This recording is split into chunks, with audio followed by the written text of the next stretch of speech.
நீங்கள் ஒரு தமாஷ் பண்ணட்டுமான்னு சொல்லி, இவர் என்ன தமாஷ் பண்ண போகிறேன்னா, ஜஸ்ட் ஜீசஸ்னு ஒரு வார்த்தை சொல்கிற அந்த ஏஞ்சல் சொன்ன உடனே எல்லா பேயும் அடித்து பிடிச்சிட்டு ஓடுதுங்க. அப்போ இந்த ஊழியக்காருக்கு பயம், ஆச்சரியமாக இருக்குது. என்ன ஒரு வார்த்தை ஜீசஸ்னு பேர் சொன்னால் இவ்வளோ நடுநடுங்க நான் பேய் அப்படின்னு கேட்கும்போது அந்த ஏஞ்சல் சொன்ன வார்த்தை இது தான். எப்போ ஜீசஸ்ன்றமோ சாத்தானுக்கு என்ன மைண்டில் வருது? Second coming.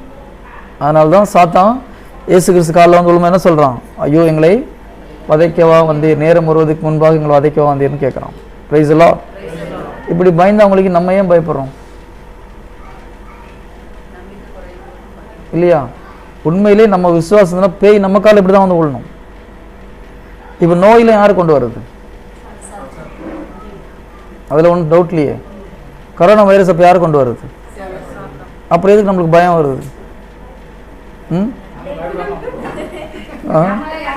நம்மளாம் பயப்படுறது இல்லையா? ஓகே, நிறைய மக்களுக்கு பயம். Corona virus. ஆக்சுவலாக நம்ம நடந்து போனால் வைரஸ் பயப்படணும் இல்லையா? நம்மளை தொட்டு அதுக்கு நேரம் நெருங்கிச்சுன்னு அர்த்தம்.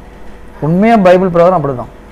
ஒரு உண்மையான விசுவாசியை கொரோனா வைரஸ் தொட்டுச்சுன்னா அந்த வைரஸ்க்கு நேரம் நெருங்கிச்சு. கரெக்டாக இல்லையா?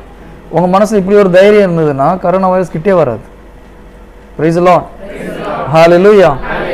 நம்ம கொஞ்சம் இருமல் வந்தோன்னா கொஞ்சம் ஹாட் வாட்டர் கூட ஒரு 5 நிமிஷம் கழிச்சு இங்கே கொஞ்சம் இருக்குது, அது உள்ளே ஃபுல்லாக வரும். அப்புறம் இதுதான் ப்ராப்ளம்.